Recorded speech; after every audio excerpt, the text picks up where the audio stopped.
Ever feel like you're running on fumes, like your energy is just scattered all over the place? Oh, yeah, Yeah. definitely, especially these days. Well, we're going to dive into this article today called How to Reclaim Your Energy, Ancient Yogic Wisdom. And it could have some answers for us. Okay. It sounds It okay. uses ancient yogic philosophy, from Patanjali's Yoga Sutras, Right.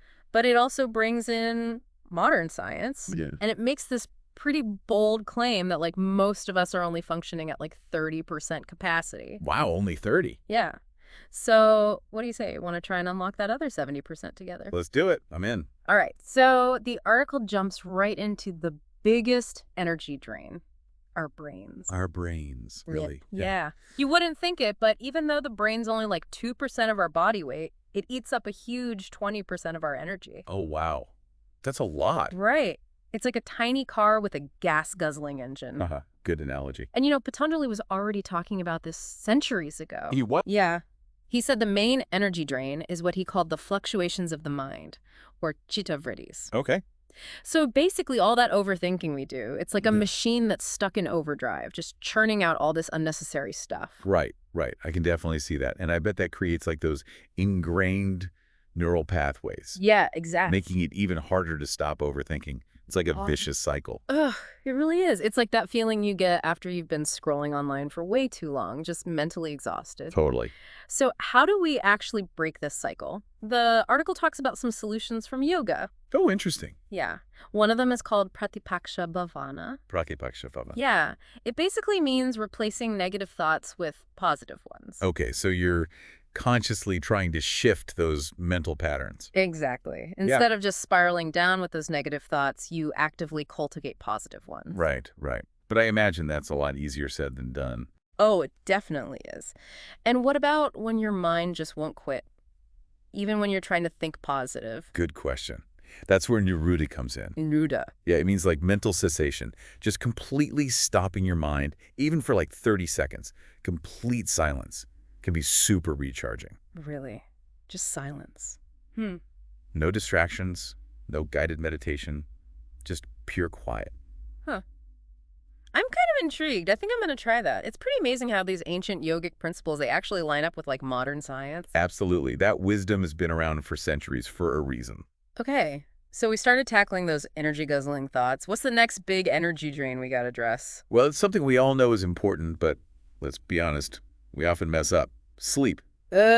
Sleep. That elusive unicorn of modern life, right? There's just never enough of it. Yeah. But the article really stresses how sleep isn't just about resting your body. It's a huge regenerative process. It's essential. Okay. And it ties in with this ancient Ayurvedic concept called pitta time. Pitta time. What's that? So, in Ayurveda, the hours between 10 p.m. and 2 a.m., they're called pitta time. It's like the prime time for deep restoration. Ah. So if you're missing out on quality sleep during those specific hours, you're missing out on a key restorative period. Oh, no. So it really does matter when you sleep, not just how long. Exactly. And modern research backs this up, by the way.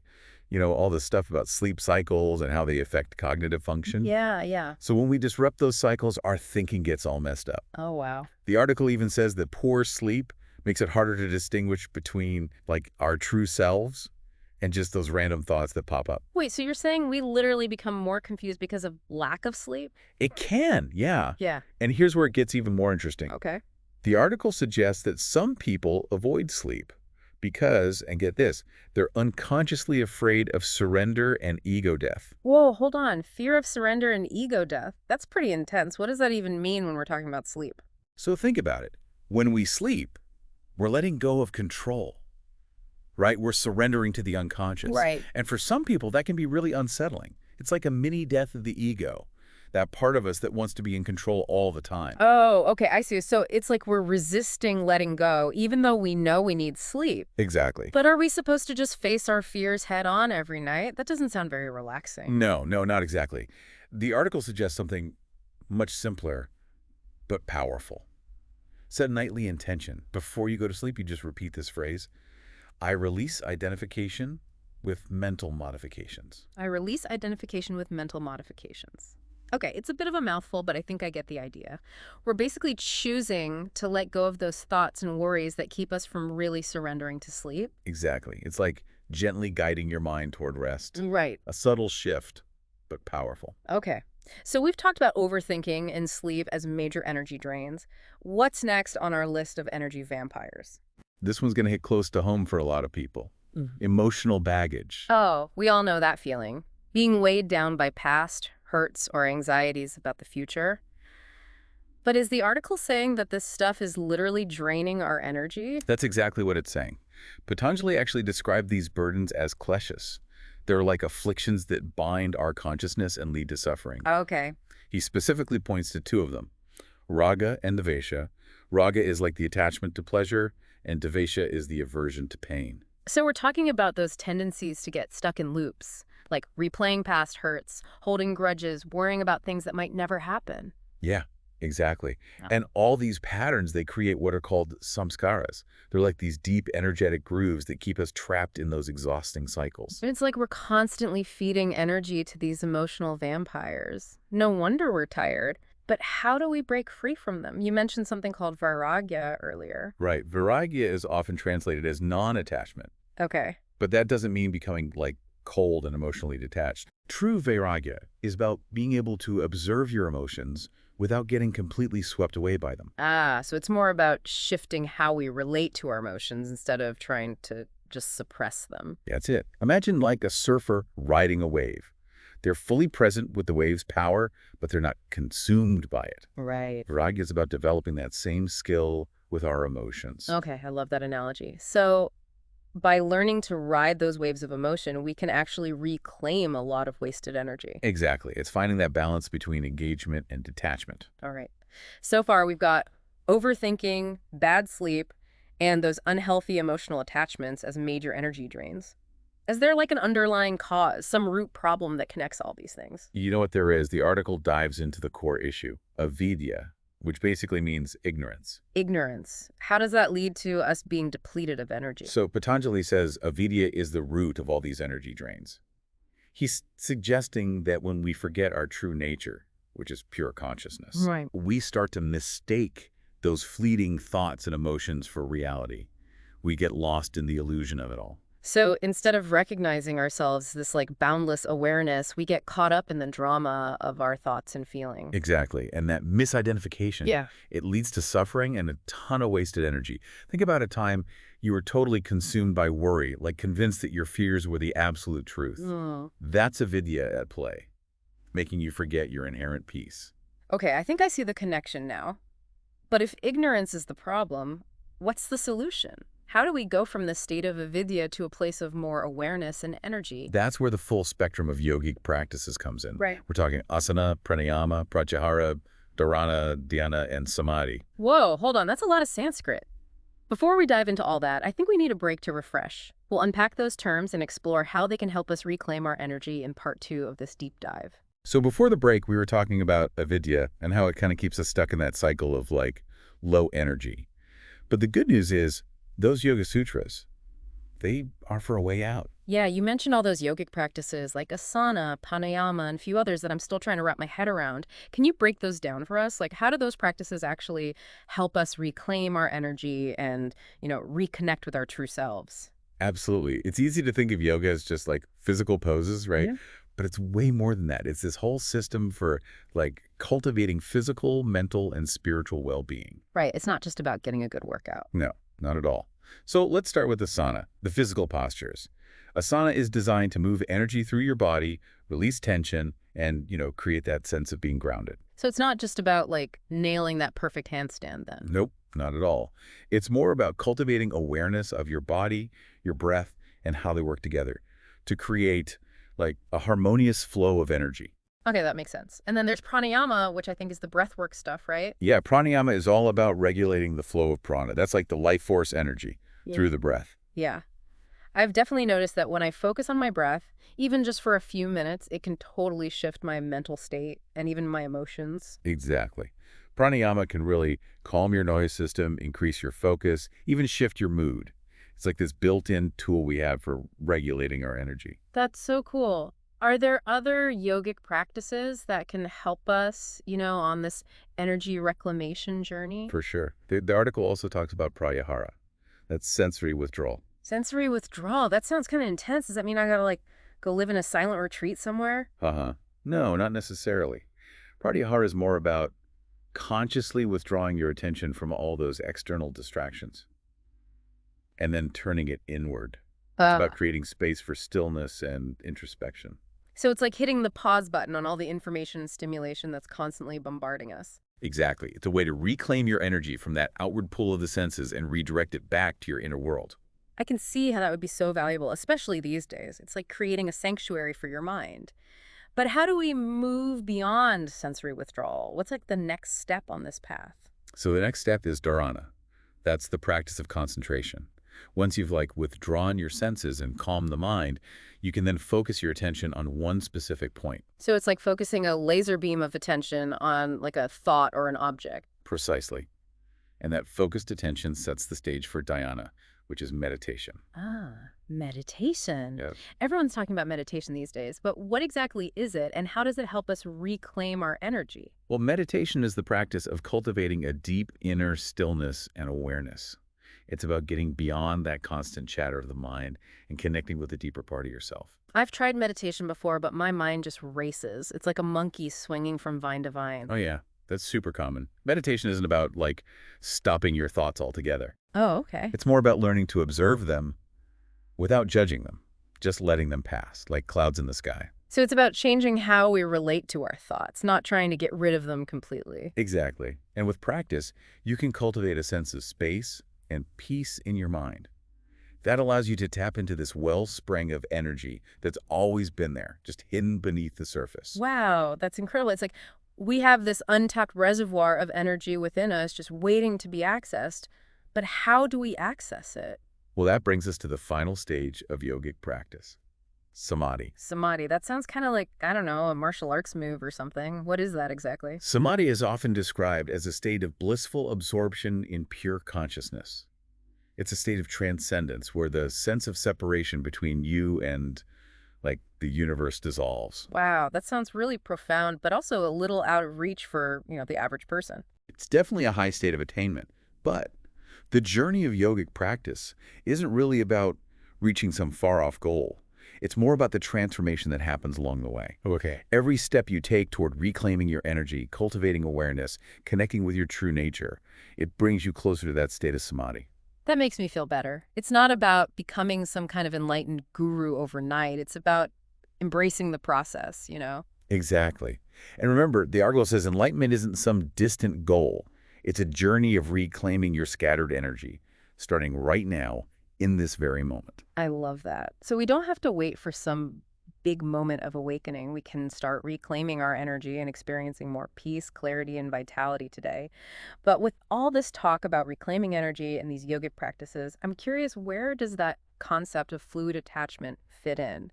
You mentioned it earlier, and I'm still not totally clear on what it means. That's a great question. Fluid attachment is kind of like the culmination of all these practices.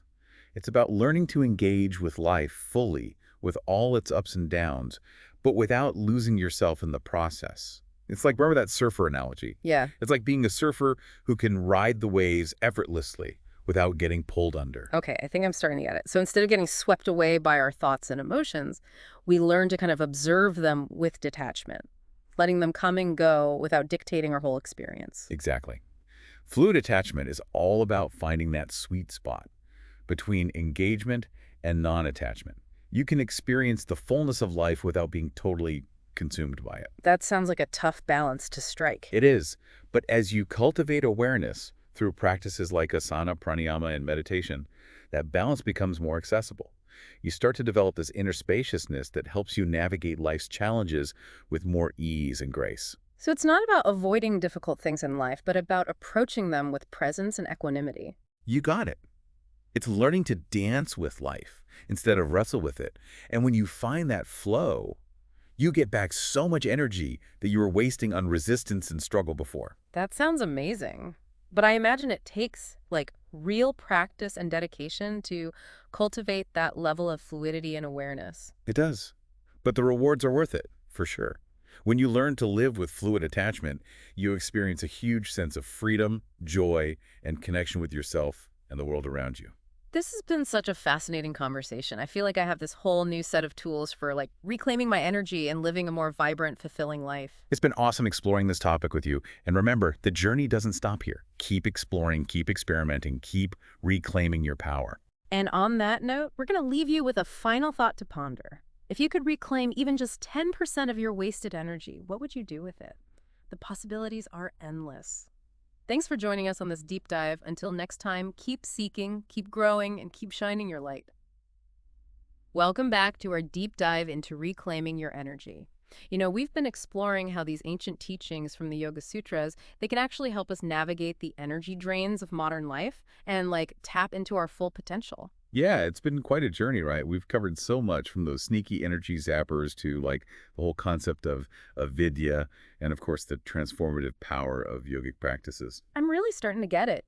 We have so much more energy available to us than we think. It's like we've been running on this limited bandwidth, and now we're discovering this whole new spectrum of possibilities. Yeah, that's a great way to put it, like upgrading from dial-up to high-speed internet for your consciousness. Yeah. But with all this talk about yogic practices and fluid attachment, like what's the main takeaway? What's the most important thing for our listeners to remember? That is a great question. I think for me, the biggest aha moment is that reclaiming our energy isn't about adding more things to our to-do list. Right. It's more about shifting our perspective and being more aware of how we're using our energy in each moment. I completely agree. The article really emphasized this point, that it's not about getting more information. It's about direct experience. You already have everything you need inside you to access this boundless energy. So it's not about like reading another self-help book or going to a workshop. It's about tapping into a power that's already within us. Exactly. Every moment is an opportunity to reclaim your energy just by being more present. Like whether you're washing dishes, commuting to work, or just talking to a friend, you can choose to bring your full attention to that experience. So it's like weaving mindfulness into our daily lives. Instead of letting our minds wander to the past or worry about the future, we can anchor ourselves in the present moment and reclaim that scattered energy. You got it. Yeah. And as we practice that awareness, we naturally start to make choices that, actually support our energy levels. Yeah. We become more mindful of what we eat, who we spend time with, the activities we do. It's like this ripple effect, right? As we reclaim our energy in one area of our lives, it flows into other areas, and it creates this upward spiral of well-being. Absolutely. And remember, this is an ongoing process, not like a destination. You don't need to aim for some perfect ideal of energy management. It's about enjoying the journey and, celebrating each step we take toward reclaiming our power. So it's okay if we have those days where we like slip back into old patterns of overthinking or we feel drained by our emotions. Of course, it's all part of the process. The important thing is to be kind to yourself and realize that those moments are just opportunities to gently redirect our energy and come back to a state of balance. That's a relief. It takes the pressure off and makes this whole journey feel much more doable. It's not about being perfect, it's about progress. Exactly. And the more you practice, the easier it becomes to tap into that wellspring of energy that's always there. It's fascinating how this whole conversation about energy connects to the idea of, like enlightenment. It's often seen as this distant, almost mythical goal, like Yeah. only a few special people can reach it. But what if it's actually a lot more accessible than we think? I love that perspective. The article actually suggests that enlightenment isn't this huge event that just happens overnight. It's a gradual process of reclaiming our scattered energy. Hmm. And it starts right now. So it's not about waiting for a bolt of lightning to strike us down with enlightenment, but about cultivating those moments of presence and awareness in our everyday lives. Exactly. And as we do that, we naturally become, more radiant, more joyful, and more connected to ourselves and the world. That is such a beautiful thought to end on. So for our listeners who are feeling inspired to start their own energy reclamation journey, what's one practical thing they can do today? That's a good question. I'd say start by just paying attention to where your energy is going. Throughout your day, notice what thoughts, emotions, and activities drain you, and which ones energize you. Once you see those patterns, you can start making choices that align with your energy goals. That's great advice. It's like becoming the CEO of our own energy, right? Yeah. Making conscious decisions about where we invest our precious resources. Absolutely. And even small changes can have a big impact. Maybe you try adding 5 minutes of mindful breathing to your morning routine, or setting a clear intention before bed. There's so many possibilities. Well, this has been such an insightful conversation. I honestly feel like I have this brand new toolkit for reclaiming my energy and living a more vibrant life. It's been a pleasure exploring this with you. And remember, the journey doesn't end here. Keep exploring, keep trying new things, and keep reclaiming your power. That's right. And on that note, we'll leave you with one final thought. If you could reclaim even 10% of your wasted energy, what would you do with it? The possibilities are truly endless. Thanks for joining us on this deep dive, and until next time, keep seeking, keep growing, and keep shining your light.